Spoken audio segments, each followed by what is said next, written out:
It's time for the show about the people and the places of the Carolinas, with the occasional visitors. In addition to hosting the award-winning syndicated TV show Life in the Carolinas, Carl White writes a weekly syndicated column and now hosts this weekly show, the Life in the Carolinas podcast. Now you can hear the story about the stories. And now, here's your host, Carl White. Dale and Michelle Isom, how are you? We're doing great, Carl. Great. Yeah, Did you hear what I said? Dale and Michelle Isom? Awesome. Instead of Isom. And you know why I said that? On my iPhone, when I'm driving around, as you know, Dale, you have been the recipient of many of my calls when I'm on the road traveling and have an idea. And you're gracious enough to take my call. And I think I shared with you one day is, you know, when you tell Siri to call someone, she tells you who she's calling. And she always says, Dale and Michelle Isom. We like that. Yeah, it's exactly what you said. That's right. Well, I've come to believe Siri because we've known each other how long now? 2014 or 2015, probably. I know. Yeah, 7-8 years. How fast it's going. Yeah. It's just incredible. I mean, when we first began to talk, oh, wow, I guess it was a Carolina in the Fall event, and then the 1915 evolved, and then we've gotten to know each other with your hospitality projects that you have going on. Just so many things that the both of you do to benefit, I say, the world, because when we make one little piece of the world better, it makes the whole thing better. It's good to have you both here. It's good to be here. Yeah. All right. So let's talk about something that I think is most near and dear to your heart right now, or coming up quickly, and that's Carolina in the Fall. Yeah, absolutely. September 23rd and 24th this year, we come back after 3 years of being away because of, I hate to say COVID, but right. you know, it's nice that that's coming to an end. The governor did away with the declaration of emergency or whatever he called it, and so makes us feel good that we're gathering and getting our friends and family and everybody back together this year to celebrate our part of the world. Carolina in the Fall is something that is not new in the sense that it's a music event, but this was something that the two of you wanted to start. How did it all start and why? Yeah, we started probably 8 years ago building a relationship with the Kruger Brothers, and started out just, hey, let's do some small shows locally, give them a place to play at home, right. To reach home audience and be a part of the community here.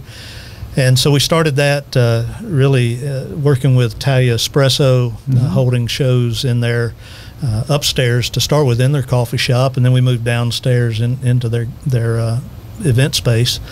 And out of that relationship, over a cup of coffee at Talia's one day, Jens and I meeting just said, hey, let's build something bigger with this. They had previously done Carolina in the Fall festival, music festival, out on the Shepherd Farm, and so they had some built-in goodwill audience already from that. And so I went home and asked Michelle, what do you think about us doing a festival? And to that you said, Michelle? I don't think we had a lot of discussion about it. I was on board with it. I'm a big music fan, so you know, I love music, and just the idea of us being involved in presenting it and bringing lots of different musicians to the community, it was a big thing for me. So I was behind it 100%. So that's been a long time appreciation that you have? Oh, absolutely. I've drugged Dale to many shows that he maybe wasn't too excited about going to. Right. But I love all types of music. Right. And you know, Carolina in the Fall is a little more Americana, folk, country, bluegrass, but personally I jump out of that, and I like almost every type of music. Right. So you're the one that lined up the rock concerts and maybe some. How far did you go with the music? Yeah. Oh no, I wouldn't. I don't torture him too badly. Right. But and then I'll take him to a show and I sit and sing songs with him while the bands are performing, because if I like a group, right, I listen to music all day. A lot of people read, or that's my background constantly. So I'm always listening to music, and there's been a few times where he's actually said, when he's sitting next to me in a chair at a concert, I didn't come here to hear you. I came to hear the band.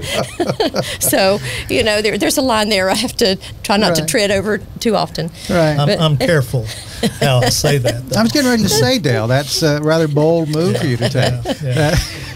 But when the music's in you, it's hard to contain it sometimes. Oh, sure. It spills over, and you love the songs. So you wait a minute, Dale, because what it sounds like to me is you are an absolute music fan. Absolutely, yes. Right. So you love music because you love music. I love music, exactly. Yeah. Yes. Yeah. And what I was going to say is she came along on my ride for the first part of our marriage. She supported me in developing an engineering firm and worked with me there and really supported my dreams. Which had very little to do with music. Had nothing to do with music whatsoever. I typically even would turn the music off in the office, because I wanted to focus. But but my view is this is her time. And so, whatever I can do to support her dreams, now I'm going to do. And so the music, the 1915, everything that we've been involved with for the past 8 years is more her dream than mine. And so I'm just happy to say thank you to her and to nice, to recognize all she did for me over the years. So Michelle, now that you've got a great supporter, while you're sitting there now collectively, the two of you listening to music, is Dale over there saying, if I had built that stage, I would have engineered it just a little bit differently? Oh, absolutely. Yes. He brings a different set of skills to the show than I do. I'm just enjoying the music, and I'll talk about the rhythm or the harmony or the words or the tune. Right. And Dale's like, that stage should be about 3 feet taller. And these chairs should be, about 12 inches shorter and that sort of thing. And something about the lighting package, or you're right, being an engineer has its good and its bad. Because he does see things in a setting that I don't see. Yeah. But let me say, too, while I may be doing that, I'm also always amazed at the lineup of music that Michelle has put together for the festival. There's something for everyone, really. And that's what we get back from people that attend is, hey, I discovered this band at your festival. I've never heard of them, never heard them before, and now I love them. And so I think she does a lot of research. She pulls in a nice variety of music, and it really rounds out to be a great festival. So I'll give her all the credit for doing all of that. Nice. So let's talk about kind of how it began and just that idea with the Kruger Brothers. And you live in a land that's surrounded by banjo players, right? And music that harkens to the region, right? And here you've got a group from another part of the world who, as many have discovered this region and they want to make the Carolinas home, and they have, and now they're part of that. But when you were thinking about the process of, okay, it's bluegrass-ish and more, it's like it's that plus, kind of like Doc Watson, his was plus, right? And so definitely you have that with the Kruger Brothers. So was that any part of the process of thinking about, well, what are we getting ready to do here? Well, I will tell you, potentially, one mistake we made on the front end was our experience had been so much Merle Fest. Right. And we both love Merle Fest and support it and yes, really appreciate what that festival has done for our community. And so in our minds, we said, we're just going to do a small Merle Fest. Okay. And that was probably a mistake because we don't have a staff like they do. We don't have the financial backing they do. We don't.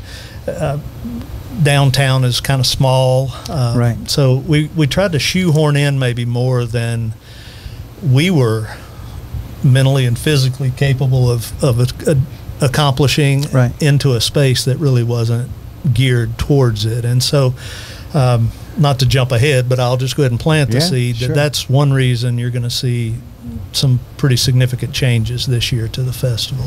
Well, I think what's remarkable in knowing your story and seeing of how you started with that cup of coffee, right? And then saying, okay, we can do this in downtown Wilkesboro. But even that process, there had to be an imagination of what that could become, right? So then you became involved with helping nurture that process as well, right? Literally building a stage that would not only service you, but service the entire community. Yeah, and not to take too much credit for that, frankly, Carl.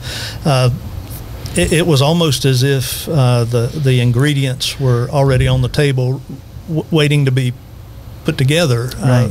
The town of Wilkesboro had already decided that they were going to do some big downtown restoration projects, and so it was just right at the same time that all of this came together, and so our first year, those that sat in the rain and endured that first festival, the stage was at the back of the park, and that worked okay, but we recognized logistical issues from that, and the next year we brought in another temporary stage, and we put it up at Main Street on the upper end of the park, and it just flowed and functioned so much better. Right.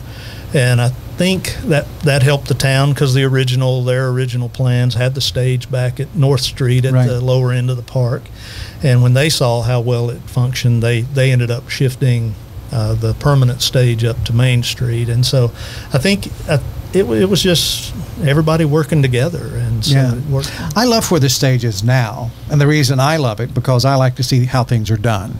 You like to build them, and I like to see what happens on things that are well built and put together, right? Even though if you might want to tweak a few things. But I like that stage now because literally everybody can walk backstage. You know, there was a concert recently, and, you know, we always like getting images and videos of behind the scenes, you know, when we're doing our storytelling. And it was effortless to do that. But anybody could do that. So it's kind of like you're in that bubble, you know, and everybody gets to see all the sides of it. So that's pretty darn exciting. Yeah, in the end, I really like what they did at the front end. When I was giving input into their design, I kept telling them the backside, Main Street side, needs to look like buildings, you know.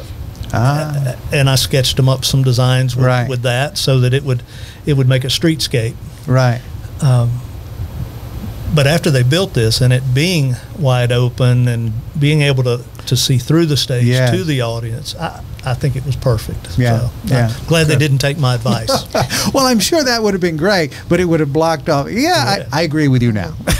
I thought, just because I was like, oh, how cool to where people can see. People like to know how things are done. They are. You know, they really do. I mean, we all do. Like, how they do that. And there you can see it. So I think that's pretty cool. So most times that's okay. You know, there's a few bands that are a little more reserved, a little more well-known, who dictate a little more privacy. So those things can be worked with, and pop up some tents and some barriers, and which sounds like the word you're trying to not use. But, you know, depending on the band, there are some that there does have to be some security issues, so people aren't storming the back of the stage in the middle of a set or trying to get someone's autograph. So in that scenario, you have to put up a boundary. So it just depends upon who's playing. Exactly. So, but that's why the space is so good. Well, very flexible space. I would suggest that, you know, probably I don't know a great magician that would want to have the back scenes seen. That's probably don't book him. Don't book him. Well, this is great. I mean, it just sounds like all the stars lined up. Greg Hoffman was in the other day, and we were talking about, and he used an expression. I really liked it. I actually rolled it back and listened to it a couple of times. I said, oh, that's a good expression. And he said, when it comes to the track in North Wilkesboro, he said, you know, it was just the perfect timing. all the stars were lined up. Everybody was pulling on the same rope at the same time, you know, and it just all came together. It didn't just all come together, miraculous. I mean, people have been working on it for years, a lot of work for years, but it happened. So it sounds like the same thing has happened in Wilkesboro. Absolutely. And you know, they have future plans, the town does, for additional downtown renovations, and so I applaud them and encourage them to continue their march to get all that completed. So it's your stage now. So in the past, because we covered one of your events a few years ago, and it was a challenge for us in the sense that there were so many different things to say, oh, well, let's do this, well, at the same time. So all these things were going on, and I was like, well, literally, I would need 3 camera people to get all of it going on. And it sounds like your evolution now for Carolina in the Fall this year and possibly moving forward is a bit of a condensed version of that, right? It is. You know, with COVID, good or bad, gave us an opportunity to rethink how the festival worked and what worked for folks. And it was actually, like you say, we had a lot going on. We had a trail run in the morning. We had a banjo competition. We had a young songwriters competition on Saturday morning. All 3 of those going on, and then you start the music, and we had music all day Friday and Saturday. 3 different venues, and food truck championship also. Yeah. So we're pulling people in a lot of different directions in a small amount of space. And because I do feel like we have brought in some pretty talented folks, maybe not everybody in the area knows who these musicians are, but they want to hear somebody that's playing the Heritage Museum at the same time someone's playing at 1915, and then there's another band over on the main stage that I want to hear too, and they're only going to play once because of the limitation of 2 days. So we just, you know, with reflection and time, it gives you opportunity to say, you know, this is maybe not the best plan for us. And we heard from our audience too that they were unhappy, that they were because we are just a 2-day festival. There's not opportunities for the same band to play multiple times on different stages, and so you get one shot, and if you miss them, it's over. And so that was something our audience let us know they would prefer. You know, hey, let us see everybody you bring. So. I like that. I like that idea a lot. I mean, usually I'm working during events that I go to, but when I go to an event, I like having my place. And I can get up and I can, you know, visit with friends or go get a drink or whatever I want to do. But I come back to my seat, and that's my place. That's my happy spot for the moment, and I get to enjoy the show. So I like that idea. I mean, even for us, we spent all this time putting it together, and we rarely got to hear the musicians. You know, so as much as I love all the music and would love to have a private concert from each band, we didn't get to enjoy a lot of it till about maybe 9 o'clock. At night. Of which time you're full of all sorts of energy at that time. You know, we were doing 30,000 steps a day. You know? I mean, it was like we were doing a Disney World tour or something, just to stay between all the different events and keep things running smoothly. Make sure we had volunteers where they need to be. It was just a task that logistically was almost too much for us. So moving forward, 2022 and the future, just describe what people are going to experience. So when you come to Carolina in the Fall this year, and the way we imagine it's going to be in the future, what's that experience going to be like? Our goal, and of course we'll learn again this year, our goal is to still capture the very best of what Carolina in the Fall has always been. You know, it's a close community, great entertainment, wonderful food adventures, relaxing. That's what we always heard from our attendees was, you know, this festival is just different because it is downtown. The terrain is level.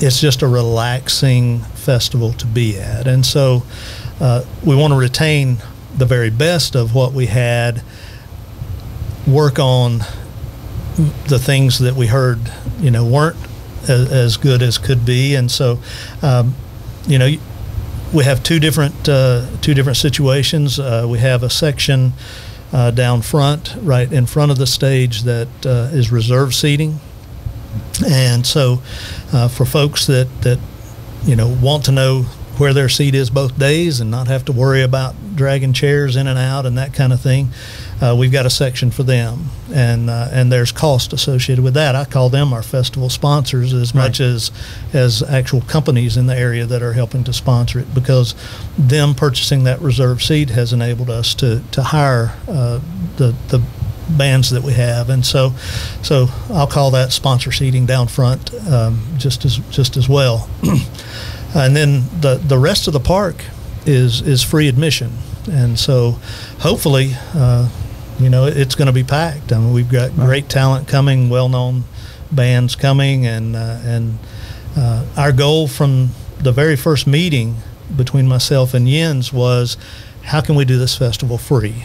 I mean, that's always been in the back of our minds, and our goal is how do we do this free? And so we started out at a very low admission price. I think it was $25 or something for the 2 days of music, which kind of unheard of at that time. And so we're going to see how this year goes with it being a free festival. We've never been in this for the money. It's cost us money every year, personally, and that's fine.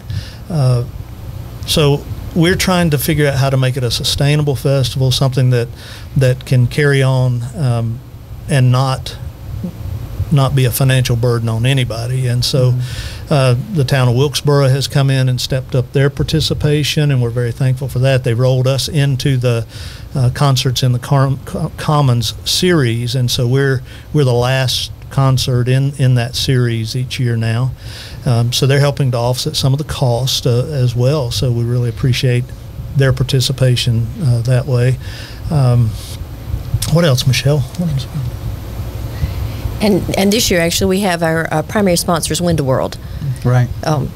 Who have graciously gone on board with us, and they're big supporters of music and other events in the community, and we're very thankful to have them with us this year. I was getting ready to say, Window World just seems to be an absolute staple in the region to help support community activities. So they must believe in it, because they certainly are out there, and it sounds like putting their money where it needs to be to help make this all happen. Yeah, they're very much a hometown company. Right. And I think maybe they've seen some other companies leave us that left a gap, and they've stepped into that gap, and yeah, they're an amazing company, and we're very thankful that they stepped up as our presenting sponsor. So let's talk about that for a moment. So we have your corporate sponsors who are there. They're participating. So from that standpoint, and you're going to have a limited number of sponsor seats, right? Seating area. How many spaces then does that leave open for people that basically have a free concert? So once you take out the sponsored seat, are those all gone already? I think there's about 50 left. Only 50. Yeah. Okay. So we expect that they'll sell on out. No one has done a seating estimate for that park that I'm aware of. I did a kind of a down and dirty thing and thought it potentially 2,500 people. So if we have between the reserve seating and our corporate sponsors will have seating down there as well. Right. Somewhere over 2,000 should be able to attend free. So you're talking about 2,000 people can come to Carolina in the Fall, and they don't have to buy a ticket. That's correct. So that's a lot of people. That's good. Yeah, that's a we're wonderful excited thing. about that. We hope it's so tight and filled up in there that right. It'll just give everybody that good feeling. Yeah, right to the edge of code, right? Yeah. Right to the edge of max capacity. Well, and we're working on actually North Street is the street behind the park, and we're actually working with the town to close that street for overflow seating as well. So we'll hopefully with a international group like Diamond Rio coming Friday night, that we'll need to close that street and fill that place up. Yes. Now, this is directed totally upon you, Michelle. And so, as a music lover, as someone who, if you can remove yourself from being the producer of this for just a moment, and I want you to tell all your friends about this wonderful music experience that they're going to get to have. This is a message to music lovers. What do you say? Oh, wow. Okay, so if you're a music lover, we have quite a variety of options for you. I'll just start at the beginning. So on Friday afternoon, we'll start with Presley Barker, who's a local musician who started out in the bluegrass genre, and now he's more country. So let me back up and say Friday night's more of a country music night. And he'll perform first, followed by Paige King Johnson, who is the ambassador for Got to Be NC Agricultural Department this year. So she's traveling the state in support of growing agriculture and farmers, etc. Young talent from North Carolina who's actually based out of Nashville, Tennessee right now, and she just actually released a new CD. So I always tell people, go listen to the music before you get there, and then you'll have some songs in your head that you're excited to hear. The Kruger Brothers, of course, will perform on Friday evening with some of their guests, in addition to the Kontras Quartet, and then we'll wrap up Friday evening with Diamond Rio. And I probably don't need to say a lot about Diamond Rio. They speak for themselves because they've had so many hits and awards, Grammys, Country Music Awards, etc., through the years. And we're pretty tickled to be bringing them on this year. Yeah, they're a personal favorite of ours. We're going to be a little selfish this year, I guess. But yeah, that's fair. We might actually sit down for that show. Yeah. Look, when you're producing that, you get to have some moments to yourself. Yeah. Well, we've loved them for 30 years. Yeah, and that's wonderful. We just love the positive messages in Diamond Rio's songs. They are very focused on trying to, through music, make us feel better, make us appreciate things more, and so we just love the positive messaging that they put out. So. Yeah. I mean, that fan base as well. They're classic. I consider them to be classic entertainment. Classic entertainment. Country, yes, but classic entertainment. You know, the message, and the message, as you say, is it makes us happy. Yeah, exactly. Man, that's a good thing. And I'm sure some of their songs at times have crossed over to the pop genre, which is quite expensive now. That's right. But at the time, there a lot of pop songs now are what country is today versus maybe 20, 30 years ago, what country would have been. And then we'll move on to Saturday, and we have some locals and some North Carolina bands and some national bands. We have Terry Baucom and the Dukes of Drive, Darin and Brooke Aldridge, and they have really come along quite nicely. They're from Avery County originally, and they now let me back up and say Terry's from Elkin. So in addition to hiring good musicians, we like to make sure we're hiring people from North Carolina as well. We like to promote our North Carolina artists and let people hear them. Yeah, absolutely. And we have the Darin and Brooke have really come along in the bluegrass world. They're, I believe, when they performed for us recently at our venue, they told us they've been on the Grand Ole Opry maybe 48, 49 times now. Oh, sure. And maybe more since April. No, their awards are impressive. They're amazing. Yeah, they're doing amazing really group. well now. And nice folks. And the Contenders, which Jay Nash and Josh Day, and Josh is a local guy who's their drummer, and they'll perform on Saturday afternoon. We're bringing in the Darrell Scott Band, and his #1 hit that everybody in the world knows, and the name escapes me right this moment, but Google him. Listen to Darrell Scott on the internet. There's something we're doing pretty special on Saturday night. We're bringing the Kruger Brothers with guest, the Kontras Quartet, who are a 4-string group from Chicago, in to perform a piece of music that Dale and I are pretty proud of called the Moonshine Sonata. And that's something that Jens has been working on for a couple of years and composed all the music for, and that will be performed on late Saturday evening. And wait. Did you say moonshine? I said moonshine. Moonshine Sonata. Yes. Okay. How'd that happen? Who did Jens come up with that idea? I'm not sure. The title, we're not sure. You know, right. the thought was something collectively Dale and I have discussed through a period of time, just right. because I'm from Wilkes County. He's not originally from here. And of course, Jens is not. Right. But Moonshine heritage is so in many of us.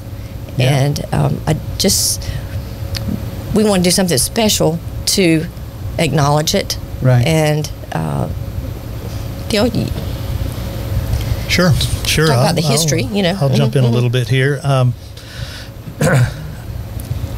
Jens over the years has done a lot of commission pieces, and I've been really impressed with what he's done, from Appalachian Concerto to the Roan Mountain Suite to, I can't remember the name of the one for the Spike, where the railroads joined in the West. But and so, I don't know, 4 years ago probably, I said, Jens, you need to do something for Wilkes. This is your home. You know, let's do something for Wilkes. And so we talked about it off and on. Us, Michelle and myself, commissioning a piece of music with him. And so when COVID hit, I said, let's sit down and talk about this now. You're going to have, at the time I thought, 6-8 weeks, right. To where you could really focus time on it. So we met at the 1915, which made sense to me, since that's the old federal courtroom and where moonshiners were tried and sent away to Atlanta to federal penitentiary. And so we sat in the little courtroom there and had this good long discussion about what moonshine meant to Wilkes County, the seriousness with which we wanted it to be approached, not hee-haw type, sit around with the jug sort of stuff, but instead to examine what drove people to do an illegal activity to support their family, and the seriousness behind what a person faced during difficult times to keep a roof over their family's head and feed them and that sort of thing. And so that was exactly the idea that Jens had as well. And so we said, let's do this. And obviously 6-8 weeks turned into 2 years, and he's worked hard on it. Ended up with something over 40 minutes of music. He presented us with the book, the music book, last week, and actually he told us when we were discussing the sheet music that he has 120 minutes written. Wow! So he couldn't stop.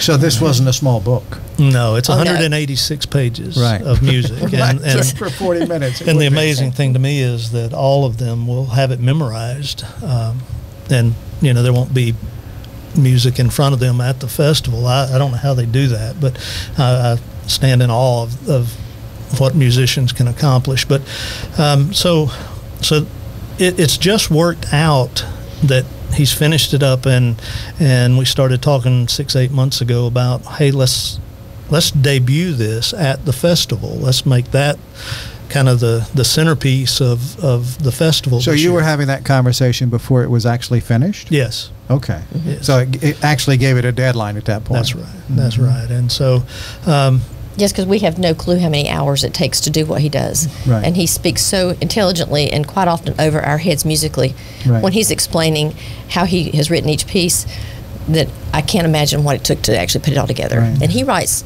not only the banjo part, but he writes, the part for Uwe for guitar, and he writes the piece for bass for Joel, and the percussion for Jody, and then he writes these 4-stringed instruments that the Kontras will come in and play. So they can actually perform it with the symphony at some point, and quite often these commission pieces they will perform with, like the North Carolina Symphony or maybe the Symphony of the Mountains out of Johnson City, Tennessee, and have a much larger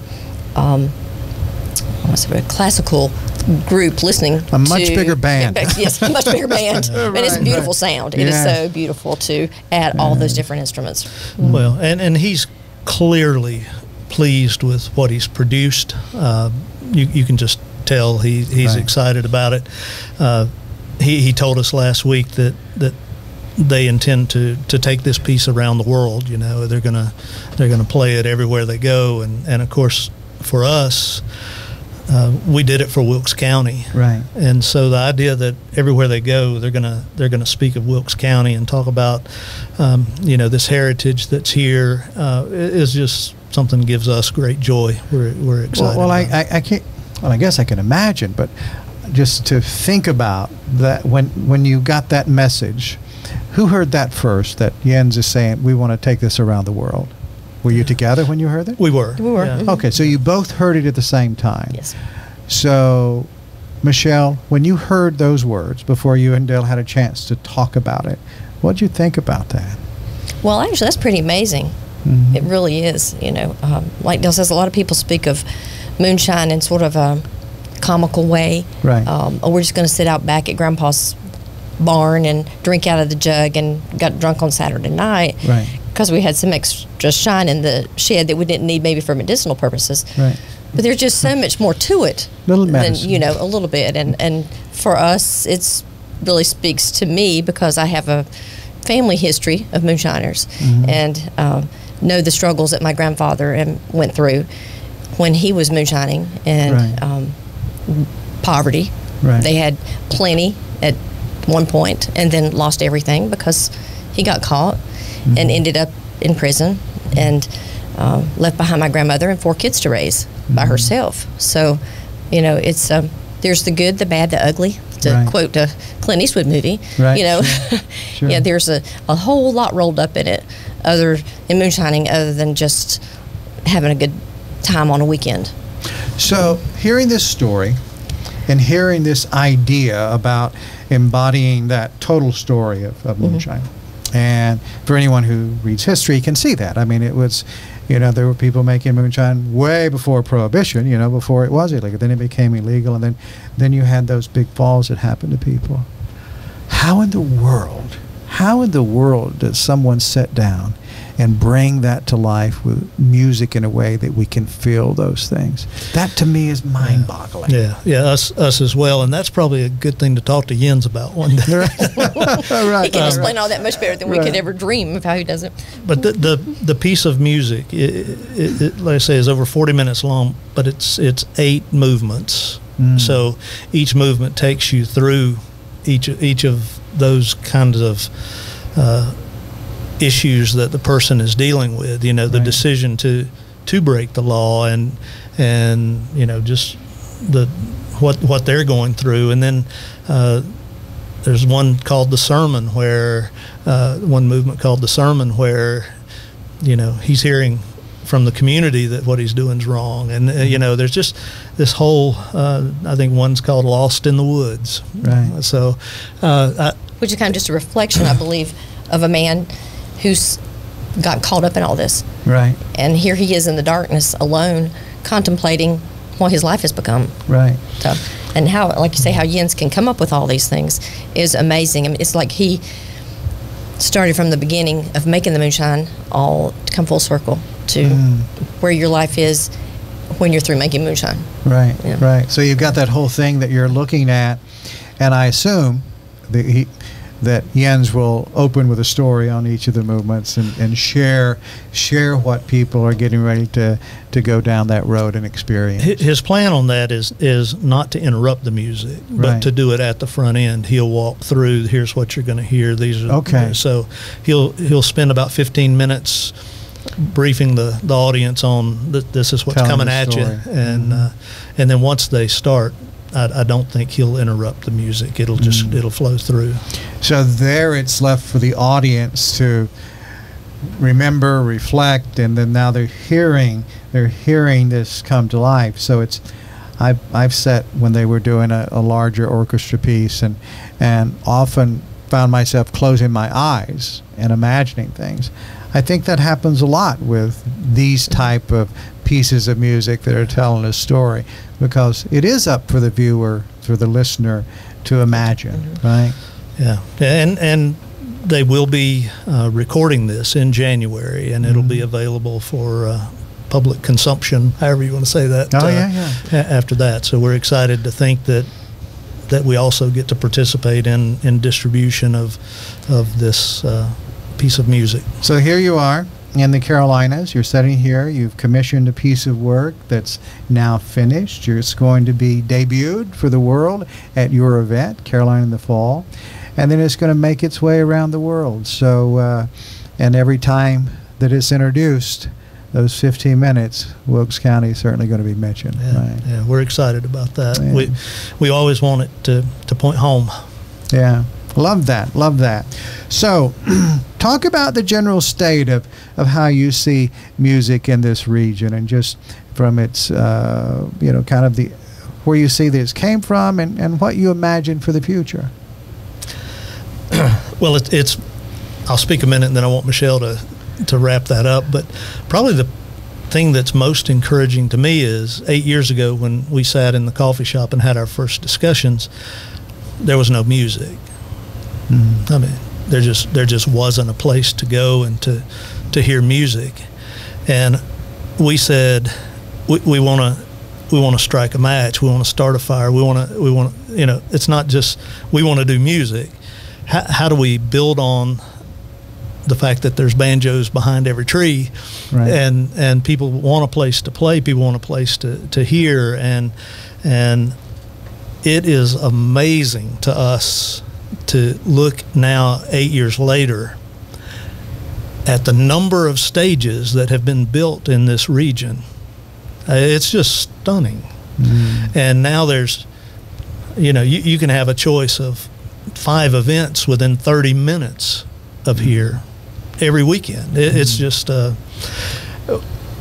there's times where we go, wait a minute, where's our audience? Right. How can we put on an event now? And I guess that's okay to have a selfish moment like that. Of course. But in the end, we look at each other and go, yeah, that wasn't what it was about to start with. It was about how do we get this region where people can come for a vacation and a visit, go tour a vineyard, go to a distillery, go to a great show, just really have a great time in Wilkes County. And that's here now. Yeah. And make Wilkes, and it has made it a destination for a lot of folks, not just for a weekend, but I have to believe the whole package of everything this community offers now that has grown tremendously in the last 10, 12 years is bringing more and more folks here permanently. People want to live in this community. That's exciting, isn't it? I mean, to think about someone coming for a concert, or coming to walk on the Greenway, or coming to go to Carolina in the Fall, or Merle Fest, or now a race at the track, or Faith Fest, or whatever the reason. Then once they get here, because it's part of the culture, it's not just one thing. It's like, well, if it was just Merle Fest, well, you either do it or you don't do it. And then you got to wait till next year. That's not the case now. Yes. No, like Dale says, it's usually Friday, Saturday, sometimes Sunday afternoon. Friday night, Saturday night, Sunday afternoon. Indoor venues, a lot of outdoor stages have been built. Yeah. A lot of the local vineyards, just other event spaces in the community have built stages to offer music now. And I think that's great. If you have an audience of 25, you have an audience of 250 people. Yeah. That's that many more people who are enjoying music. And just, it's not all about, some of it's the heritage of our community, and some of it's just music they've never heard before. Right. But they're just enjoying life and being together. Yeah. What's really neat is 8 years ago we said we need to brand Wilkes County. I remember. And so I remember that. We came up with Wilkes, the heart of American folk music, and at the time there may have been a heart, but it wasn't beating. And so I feel like little by little by little, it's been resuscitated, and now we got a strong beat going. Yeah, it's contagious. The bug is there. I mean, I see it, on the public stages. People doing house concerts. Zach Brewer. I mean, it's like, okay, so it's a big thing. I want to support music. I love music so much that I'm going to invite people to my home, and I'm going to bring entertainment there. And I said, you just want people to give you a private concert? Yeah, with friends. Yes. And that's it. That's okay. That's great. What a wonderful thing. It is. Well, that's the way it used to be. Well, we've done that in our home before we had our own venue. Between using Italian Espresso and the Wilkes Heritage Museum, Right. there was a span that we had concerts. We said, well, we'll just have concerts in our home, because Daniel, my son, and I had been to some house concerts and said, let's try this at our house. Right. It's a little work, because you have to take all the furniture out of your living room and bring it fold up chairs. Right. And fix up some food and snacks. But it is so special to have a group of 4 or 5 people playing in your living room for the evening. And most of the time they stayed in our home. We've become friends with some really awesome musicians and some really awesome people who love music just like we do. And they became friends with our friends. And now a lot of people who came to know these folks in our home through a house concert follow them other places. And their notoriety is improving and growing as they travel in the country now. So it's just, it's all about community. And like I say, once again, I come back just to the love of music. Music really does bring people together, and so it's a gathering moment where people can come and it brings different people together, doesn't it? It does. Which I think is the real magic of it, because you can have people very different in opinions on things in life, but they both love music. And then they get to know other people that may not agree with them on things. You may not agree with them, but you did this human thing together, and you shared the same air, and you shared a happy moment together. I think that might plant some seeds for doing other things together. Yeah, absolutely. Exactly. And I'll mention too, we're good friends with Zach, and so I do have the opportunity to give him encouragement occasionally, and because it's a hard job. It's a bit sometimes maybe discouraging. You work hard, you put on an event, not many people come. Those are hard nights. Right. And so I would encourage folks, anytime you can speak a word to build somebody up that's trying to do something for the community. Do it. Take that moment and build them up. That's right. Well, I like talking to people doing things and doing positive things, doing things that, sometimes that positive thing is just a little thing that's important to you. But then in the doing of that, you find out that other people like that idea too. But when you start something in Wilkes, you want to make a stage, and then other people are making stages, then other people are doing concerts. I think that's what happens, though, when you have that vision. How do we make this area a place that people can come to and have something to do every night? A little something. Well, that takes a lot of people participating, doesn't it? It does. A lot of people. So, sounds like that's part of what makes us better. So, And I also want to say, too, there are, 67,500 plus people in Wilkes County. Right. And I feel like oftentimes we haven't even touched the iceberg of the people in this community who love music, probably, and just are too busy or just don't understand or know about what's going on. And the more that we can get out there and say there's live music, invite here them in. is often. Come hear us. Come here at any of these venues. Go support live music. You'll love it. It's going to enrich your life, and it's going to help these struggling musicians as well. Make a living. And there's lots of struggling musicians out there. Well, and I've just got to give great credit to both of our larger towns here in the community, North Wilkesboro and Wilkesboro. Number one, that they invested the money to build the facilities, and now they're doing the programs to support those facilities, where you can, 2 weekends out of the month through warmer months, go to a free concert. I mean, I just find that amazing that they have said we're just gonna commit to this. We're going to spend money, tax dollars, to provide that sort of community event to bring people together to build the community. So just my hats off to both towns. Well, I think the great thing is that now both communities, the entire region, we're seeing the benefits of that.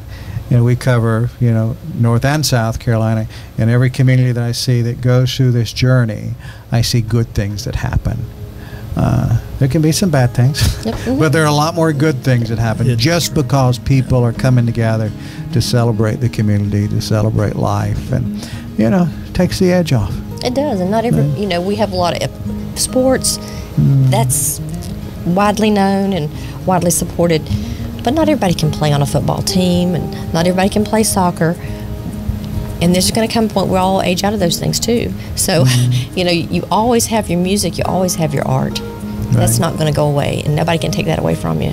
So, embrace it. Get out and enjoy it. Get out and enjoy it. I love that. Well, thank both of you. I come to see the value in both of your perspectives, both from an analytical and from the heart standpoint. Not that you'd have a heart, Dale. You'd definitely have a heart, Dale. You'd have a big heart. That's an analytical heart. You're calculating analytical art. But it takes all of that to put the show on. And I think that's a wonderful thing. So thank both of you for your contributions to making the world a better place, because that's good news. I can't wait to hear Jens and all of his friends get together and sing us. No, sing us. They're not singing at all. They're playing us. No words, it's all instrumental. Playing us a tune about called Moonshine Sonata. 40 minutes of it. Can't wait. Thanks, guys. Thank you, Carl. Thanks for listening to the Life in the Carolinas podcast. If you enjoyed your time with us, please visit the show's website at lifeinthecarolinas.com. Join our mailing list, and we'll keep you updated every week on what we have coming up and other interesting things around the Carolinas. We value you as a podcast subscriber. We'll see you next week. And remember what Carl says, it's never a bad time for a good story.